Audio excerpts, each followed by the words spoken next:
Bismillahirrahmanirrahim. Assalamualaikum warahmatullahi wabarakatuh. Perkenalkan, nama saya Rahmi Karima Nurhaliza dengan NIM 12320101178, jurusan Manajemen Pendidikan Islam, Fakultas Tarbiyah dan Keguruan UIN Sunan Gunung Jati Bandung.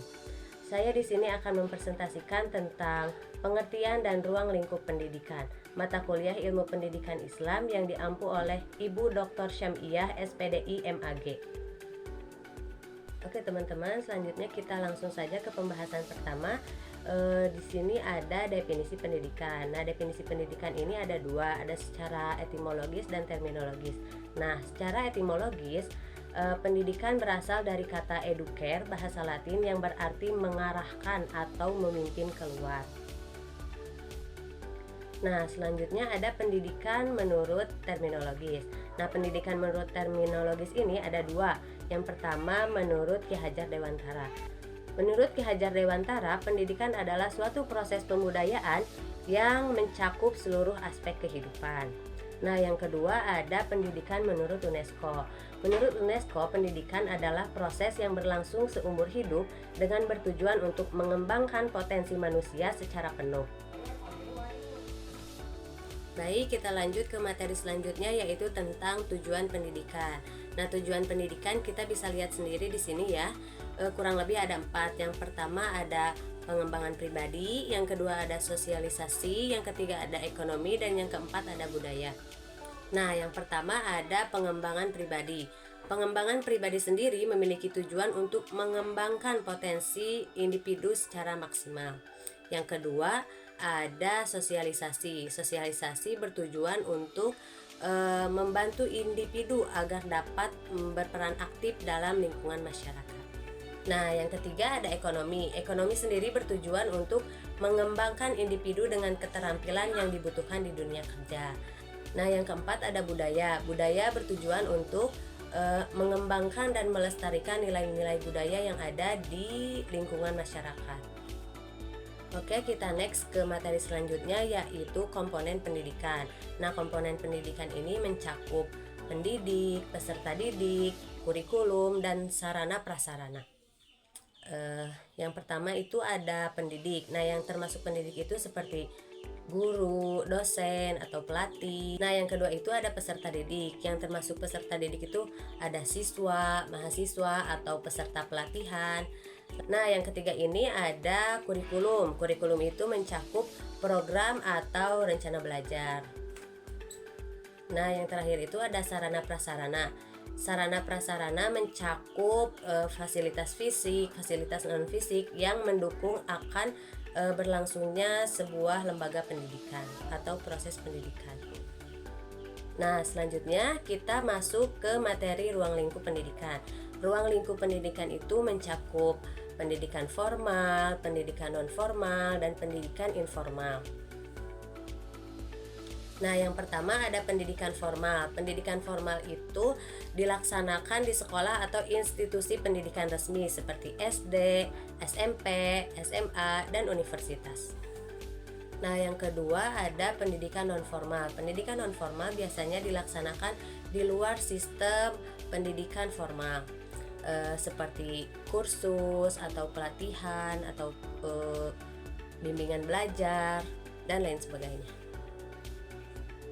Nah, yang terakhir ada pendidikan informal. Pendidikan informal adalah pendidikan yang dilakukan secara alami dalam kehidupan sehari-hari, seperti pendidikan dalam keluarga, terus pengalaman hidup, dan lain sebagainya.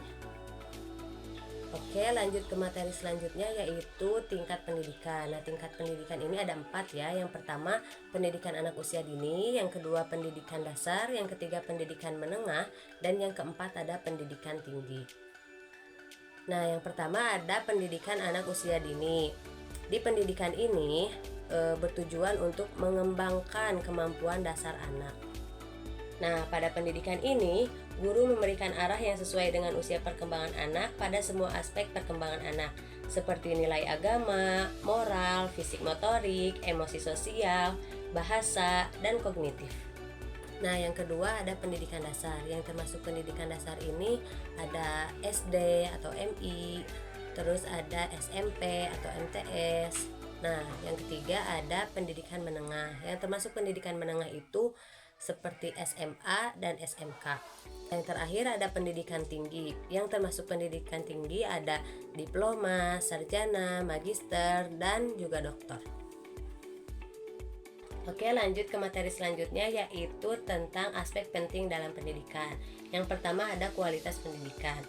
Kualitas pendidikan bertujuan untuk menentukan mutu hasil belajar. Yang kedua ada akses pendidikan, memberikan kesempatan yang setara bagi semua individu. Yang ketiga ada relevansi pendidikan, untuk mencari kesesuaian antara pendidikan dengan kebutuhan masyarakat dan dunia kerja.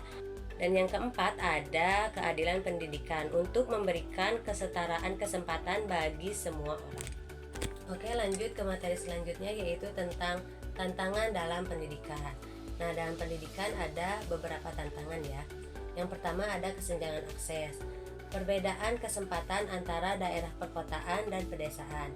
Yang kedua ada kualitas pengajaran, variasi dalam kualitas pengajar dan metode pengajaran. Yang ketiga ada adaptasi teknologi, integrasi teknologi dalam proses belajar mengajar. Yang keempat ada pembiayaan pendidikan, keterbatasan dana untuk pendidikan yang berkualitas. Baik, mungkin itu materi terakhir dari pengertian dan ruang lingkup pendidikan. Saya mohon maaf apabila ada salah kata atau kurang dalam penyampaian materi. Sekarang saya akan membacakan kesimpulan dari materi yang telah saya bawakan. Pada materi ini saya mengambil 3 kesimpulan. Yang pertama, pendidikan adalah proses yang kompleks dan dinamis, mencakup pengembangan pribadi, sosialisasi, ekonomi, dan budaya. Yang kedua, ruang lingkup pendidikan meliputi pendidikan formal, non-formal, dan informal, dengan berbagai tingkat dan aspek yang penting yang harus diperhatikan. Yang ketiga ada tantangan dalam pendidikan. Tantangan dalam pendidikan memerlukan solusi inovatif dan kerjasama dari berbagai pihak. Baik, terima kasih. Mungkin hanya itu yang dapat saya sampaikan. Kurang lebihnya mohon maaf. Kurangnya ada pada diri saya dan lebihnya ada pada Allah Subhanahu wa Ta'ala. Saya Rahmi Karima Nurhaliza pamit undur diri. Wassalamualaikum warahmatullahi wabarakatuh.